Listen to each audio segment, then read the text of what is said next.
Hello and welcome to SM learning curve. हम admission of partner को आगे बढ़ा रहे हैं।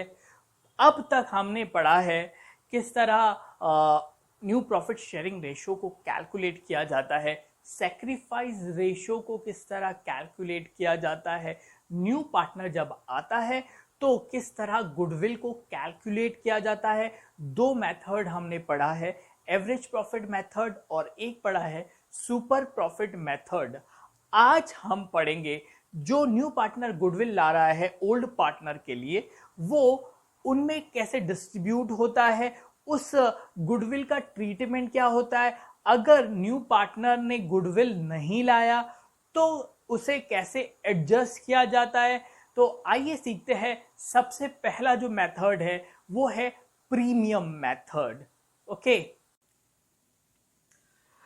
ओके, तो बात करते हैं ट्रीटमेंट ऑफ गुडविल की। देखिए, जब भी नया पार्टनर आता है तो वो अपना कैपिटल लेके आता है और साथ ही साथ उसका जो शेयर ऑफ गुडविल है वो लेके आता है। तो जब कैपिटल लेके आता है तो कैपिटल की हम एंट्री पास करते हैं cash oblique bank account debited to partners capital account. ठीक है, ये कैपिटल जो पार्टनर है उसके कैपिटल अकाउंट के क्रेडिट पे जाता है और ये जो कैपिटल है ये जब भी वो फर्म छोड़कर जाएगा तब उसे फर्म रिटर्न करेगी। उसके साथ साथ पार्टनर शेयर ऑफ गुडविल भी लेके आता है। कितना गुडविल का शेयर होगा, कितना गुडविल होगा, ये हमने प्रीवियस चैप्टर में पढ़ा था कि गुडविल को किस तरह कैलकुलेट किया जाता है। ठीक है, पार्टनर जब भी गुडविल लाता है तो फर्म एंट्री पास करती है cash account debited to goodwill account. Goodwill account को एक टेम्पररी क्रेडिट मिल जाता है। ठीक है, ये टेम्पररी क्रेडिट है और ये जो कैश आया है फर्म में, ये जो कैश है ये ओल्ड पार्टनर के लिए है। ठीक है, ये जो गुडविल है ये ओल्ड पार्टनर के लिए न्यू पार्टनर ने लाया है। ठीक है, तो हम आज के लेक्चर में सीखेंगे कि ये जो गुडविल है उसको किस तरह ओल्ड पार्टनर में डिस्ट्रीब्यूट किया जाता है। गुडविल का ट्रीटमेंट हम पढ़ेंगे। ठीक है, तो सबसे पहला जो मेथड है आपकी बुक में वो है प्रीमियम मेथड। इस मेथड के हिसाब से जब न्यू पार्टनर अपना शेयर ऑफ गुडविल लेके आता है कैश में, ठीक है, तो उसे किस तरह डिस्ट्रीब्यूट किया जाता है।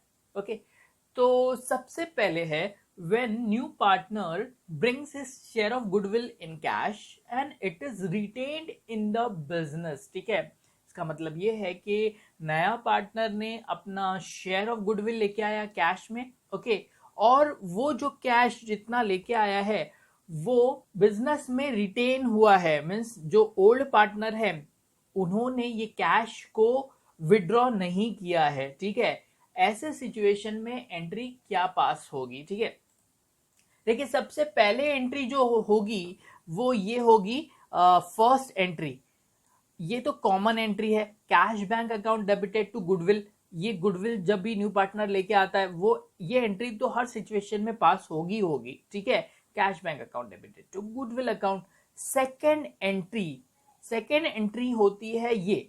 इस एंट्री में जो गुडविल आया है वो ओल्ड पार्टनर में डिस्ट्रीब्यूट होता है उनके सेक्रीफाइसिंग रेशियो में। सेक्रीफाइस रेशियो किस तरह कैलकुलेट करते हैं हमने ये सीखा है। ठीक है, तो ये वाली एंट्री से उनका पार्टनर्स का जो कैपिटल है वो बढ़ जाएगा। देखिए, ओल्ड पार्टनर है उनको क्रेडिट मिल रहा है। ठीक है, क्रेडिट मिल रहा है, हमने सीखा था जब भी क्रेडिट मिलता है तो पार्टनर का जो कैपिटल है वो बढ़ जाता है। ठीक है, ये एंट्री से पार्टनर का, ओल्ड पार्टनर का कैपिटल बढ़ जाएगा। ठीक है, गुडविल को डेबिट करेंगे। फर्स्ट एंट्री में गुडविल को हमने क्रेडिट किया था, ये एंट्री में क्रेडिट है, सेकेंड एंट्री में डेबिट है, मीन्स गुडविल कैंसल हो जाएगा। तो इसीलिए मैंने कहा था कि गुडविल एक टेम्पररी अकाउंट है। ठीक है, फाइनल जो एक एंट्री बनेगी वो है cash bank account debited to old partners capital account. ठीक है, अब चूंकि ये जो कैश जो आया है गुडविल का वो ओल्ड पार्टनर बिजनेस में ही रिटेन कर रहे हैं, इसीलिए इसके अलावा कोई थर्ड एंट्री नहीं आएगी। ठीक है, नेक्स्ट ट्रीटमेंट देखते हैं हम when new partner brings is share of goodwill in cash and it is withdrawn by old partner, ठीक है, जो नए पार्टनर ने अपना शेयर ऑफ गुडविल लेके आया था वो अमाउंट ओल्ड पार्टनर ने विड्रॉ किया है, ठीक है। सो इस सिचुएशन में एंट्री क्या होगी, देखिए इस सिचुएशन में 3 एंट्री पास होगी। फर्स्ट एंट्री है जो कि न्यू पार्टनर ने गुडविल लाया है उसकी entry, cash bank account debited to goodwill, ये तो कॉमन एंट्री रहेगी, हर सिचुएशन में आएगी। सेकेंड एंट्री में गुडविल को हम डिस्ट्रीब्यूट कर रहे हैं, goodwill account debited to old partners account उनके सेक्रीफाइस रेशियो में, ठीक है, ये भी सेम एंट्री है जो फर्स्ट सिचुएशन की है, सेम एंट्री है। इस एंट्री से partners capital, old partners capital account को हमने क्रिएट किया तो गुडविल से उनका जो कैपिटल है वो बढ़ जाएगा, ठीक है। अब थर्ड एंट्री, गुडविल का जो अमाउंट है ओल्ड पार्टनर विड्रॉ कर रहे हैं, बिजनेस से लेके जा रहे हैं, ठीक है, तो एंट्री क्या आएगी, old partners capital account debited to cash bank account, ठीक है, जितना अमाउंट गुडविल का आया था उन्होंने पूरा पूरा अमाउंट विड्रॉ किया, ठीक है। नेक्स्ट सिचुएशन है when new partner brings his share of goodwill in cash and it is paid to old partner privately, ठीक है। इस सिचुएशन में जो नया पार्टनर है वो अपना जो गुडविल का शेयर है वो लेके आता है बट फर्म में नहीं लाता है, वो ओल्ड पार्टनर को प्राइवेटली दे देता है, ठीक है, ये फर्म में पैसा नहीं आ रहा है, तो ऐसे सिचुएशन में कोई भी एंट्री पास नहीं होगी, ठीक है। देखिए ये प्रीमियम मेथड है जिसमें न्यू पार्टनर अपना गुडविल लेके आ रहा है, अपना शेयर ऑफ गुडविल लेके आ रहा है और उससे हम डिस्ट्रीब्यूट कर रहे हैं ओल्ड पार्टनर में, ठीक है, इसे हम ट्रीटमेंट ऑफ गुडविल कहते हैं अंडर प्रीमियम मेथड, ठीक है। अब बात करते हैं हम वैल्यूएशन मेथड की, ठीक है। जब नया partner share of goodwill cash में नहीं लेके आता है, ऐसे सिचुएशन में कुछ इंटरनल एडजस्टमेंट होते हैं गुडविल से रिलेटेड, वही एडजस्टमेंट हमें यहां सीखना है, ठीक है। जब भी न्यू पार्टनर अपना शेयर ऑफ गुडविल नहीं लाता है कैश में तब हम इस मेथड को अपनाते हैं, ठीक है। तो इस मेथड में बेसिकली कुछ एडजस्टमेंट एंट्री है जो कैपिटल अकाउंट के थ्रू होती है, उन एंट्रीज के थ्रू हम ओल्ड पार्टनर को गुडविल ट्रांसफर करते हैं न्यू पार्टनर के कैपिटल से, ठीक है। तो आइए सीखते हैं हम ये मेथड। सबसे पहले है when new partner does not bring his share of goodwill and it is raised in the book, ठीक है। देखिए गुडविल का शेयर ओल्ड पार्टनर का राइट है, ठीक है, उन्होंने जो मेहनत की है इतने सालों से जिसकी वजह से गुडविल फर्म का बना है, तो वो गुडविल का हिस्सा जरूर मांगेंगे। तो देखिए किस तरह से गुडविल का एडजस्टमेंट होता है जब नया पार्टनर गुडविल नहीं लाता है, ठीक है। ऐसे सिचुएशन में गुडविल को रेस किया जाता है, गुडविल को रेस किया जाता है मतलब गुडविल की बुक्स में एंट्री पास की जाती है। देखिए किस तरह एंट्री पास होगी, गुडविल अकाउंट को डेबिट किया जाएगा, goodwill account debited to old partners capital account, ठीक है। कौन से रेशियो में होगा, ओल्ड प्रॉफिट शेयरिंग में। देखिए ये गुडविल का कैलकुलेशन हमने देखा था कैसे कैलकुलेट करते, तो वो जो भी अमाउंट है वो डिसाइडेड अमाउंट है वो यहां पर आएगा, ठीक है, और ये डिस्ट्रीब्यूट होगा ओल्ड पार्टनर में उनके ओल्ड प्रॉफिट शेयरिंग रेशियो में। हमने इससे पहले जो प्रीमियम मेथड में देखा था कि गुडविल का डिस्ट्रीब्यूशन सैक्रिफाइस रेशियो में हो रहा था, लेकिन ये वाले मेथड में जब गुडविल नहीं आ रहा है, गुडविल को रेज किया जा रहा है, तो ओल्ड प्रॉफिट शेयरिंग रेशियो में होगा। इस एंट्री से जो ओल्ड पार्टनर है उनका कैपिटल बढ़ जाएगा, ठीक है, उतने अमाउंट से बढ़ेगा जितने अमाउंट से गुडविल को रेज किया है, ठीक है। आगे है in this case goodwill will appear in the balance sheet on asset side. देखिए ये एंट्री पास हो गई, इसका मतलब गुडविल बुक में आ गया, ओके, गुडविल डेबिट पे आ गया। नेक्स्ट एंट्री हम कोई पास नहीं कर रहे, अगर नेक्स्ट एंट्री कोई पास करके गुडविल को क्रेडिट देते तो गुडविल कैंसिल हो जाता, लेकिन गुडविल इस एंट्री में कैंसिल, लेकिन गुडविल अब कैंसिल नहीं हो रहा है, गुडविल को डेबिट मिला। यानी ईयर एंड में जब हम बैलेंस शीट बनाएंगे तो गुडविल हमारे बैलेंस शीट में असेट साइड पर आएगा, ठीक है, क्योंकि इसको गुडविल को डेबिट बैलेंस है, ठीक है। और ये असेट साइड में हमेशा बैलेंस शीट में अपियर होगा, हर साल अपियर होगा। कब तक अपियर होगा? जब तक इस गुडविल की कैंसलेशन की एंट्री पास नहीं होती है।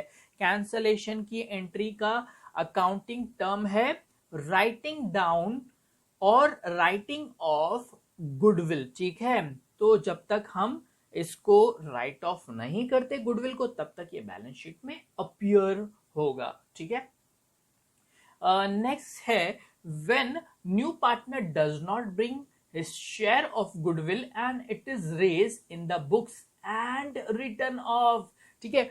प्रीवियस मेथड में हमने सिर्फ गुडविल को रेज किया था, ठीक है। अब इसमें गुडविल को रेज भी करना है और राइट ऑफ करना है, ठीक है। राइट ऑफ करेंगे ना तो गुडविल बैलेंस शीट में अपियर नहीं होगा, ठीक है।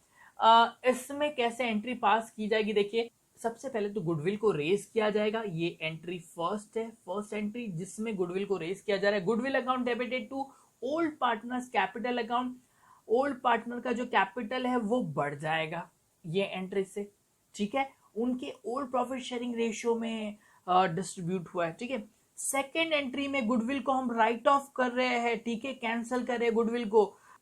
सेकेंड एंट्री में हम ऑल पार्टनर्स कैपिटल अकाउंट को डेबिट करेंगे और गुडविल को क्रेडिट करेंगे। कौन से रेशियो में? New profit sharing ratio. देखिए, ये दोनों एंट्री आप लोगों को समझ में नहीं आई होगी। इसको समझाने के लिए हम एक एग्जाम्पल सॉल्व करते हैं, ठीक है। दो पार्टनर है, ए और बी है। दोनों का जो प्रॉफिट शेयरिंग रेशियो है वो 3:2 है, ठीक है। नया पार्टनर एडमिट हुआ है, नया पार्टनर एडमिट हुआ है सी, ओके। अब इन तीनों का जो प्रॉफिट शेयरिंग रेशियो है, new profit sharing ratio, new profit sharing ratio है तीनों का, वो है 3:2:1, okay. Old profit sharing ratio 3:2 है और न्यू प्रॉफिट शेयरिंग रेशियो 3:2:1 है, ठीक है। सी ने कोई भी गुडविल नहीं लाया है, तो ए और बी ने डिसाइड किया कि हम गुडविल को रेज करेंगे। 12,000 रुपीज से हम गुडविल को रेज करेंगे, ठीक है, ओके। अब देखिए एंट्री कैसे पास होगी। तो सबसे पहले जो एंट्री है वो गुडविल को रेज करने की है, तो एंट्री आएगी goodwill account debited to A's capital, old partner है ना, A's capital account to B's capital account, okay. Goodwill 12,000 से रेज हो रहा है तो 12,000 को मैंने डेबिट किया है।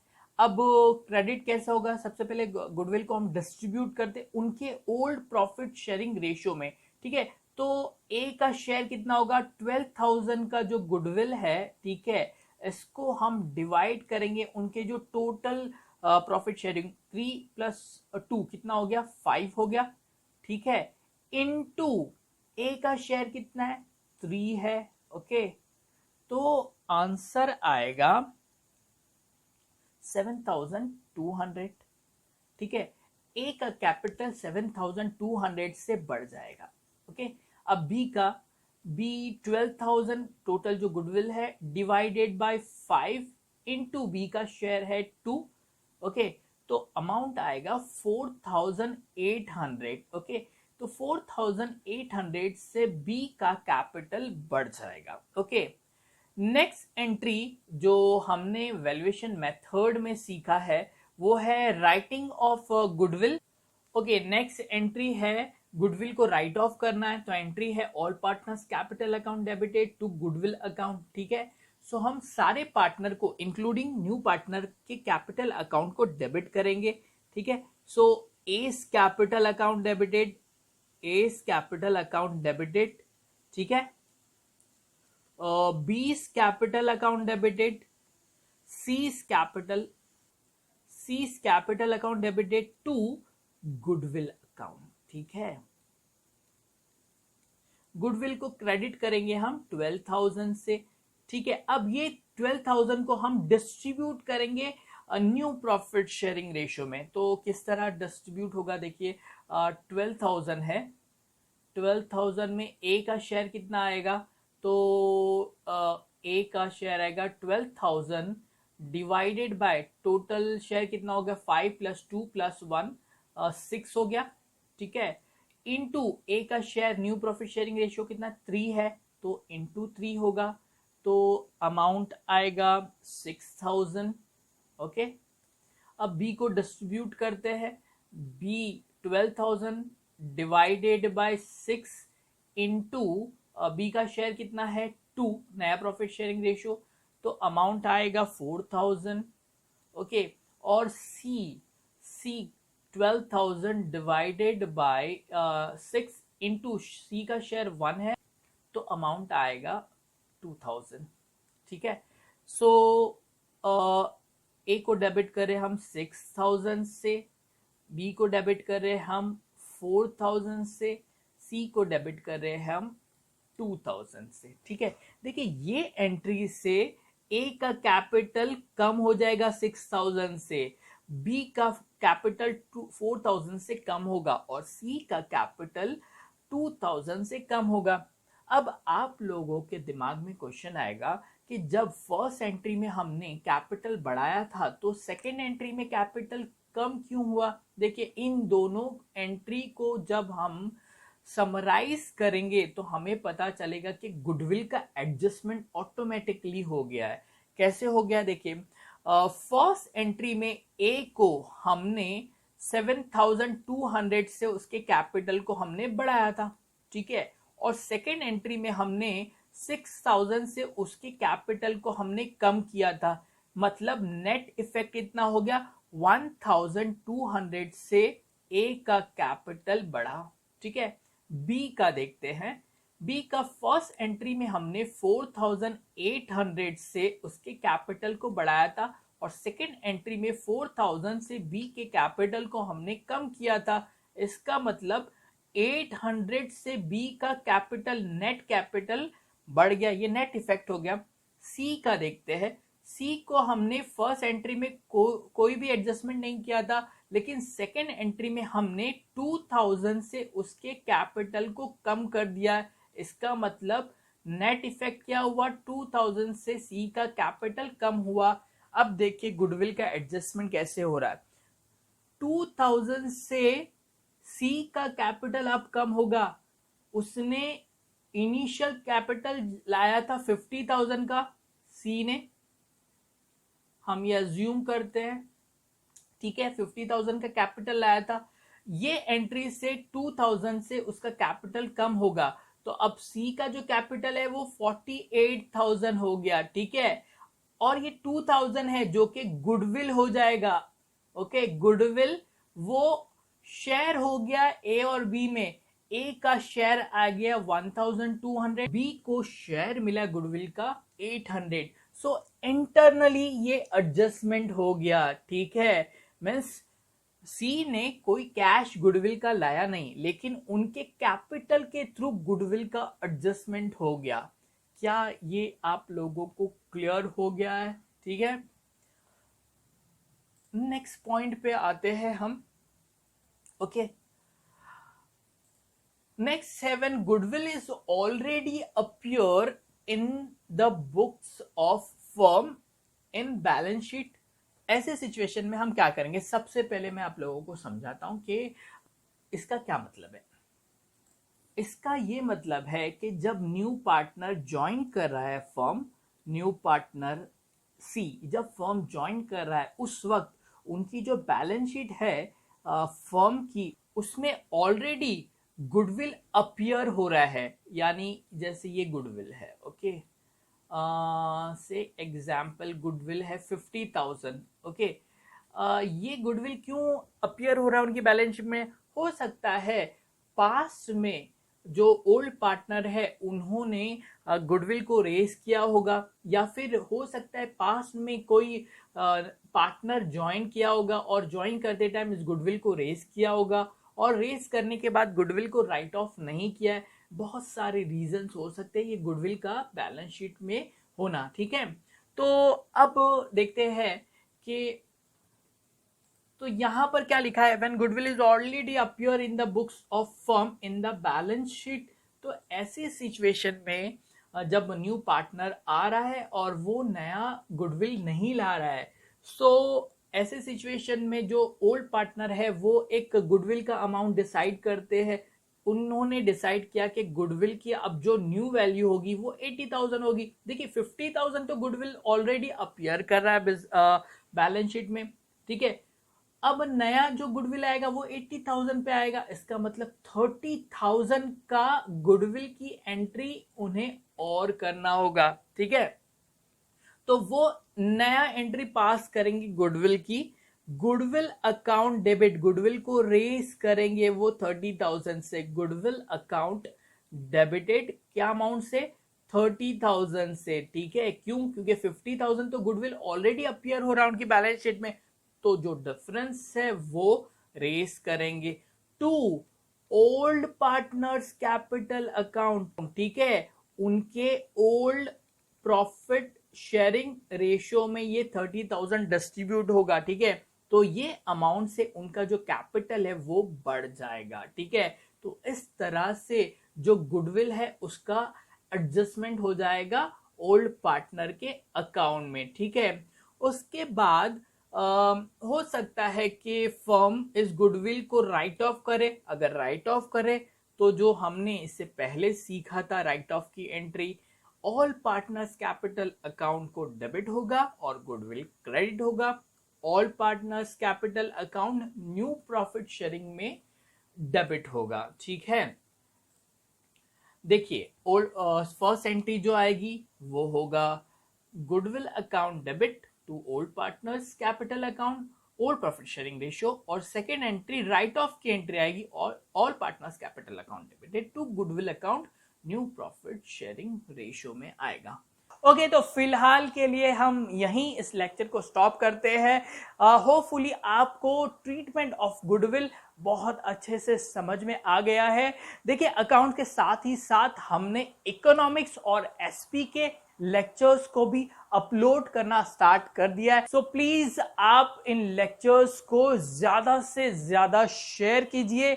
ये सारे लेक्चर फ्री ऑफ और पूरी तरह से सिलेबस को कवर करते हैं। हम कोई भी पॉइंट को यहां स्किप नहीं करेंगे। प्लीज रिवाइज जरूर कीजिए।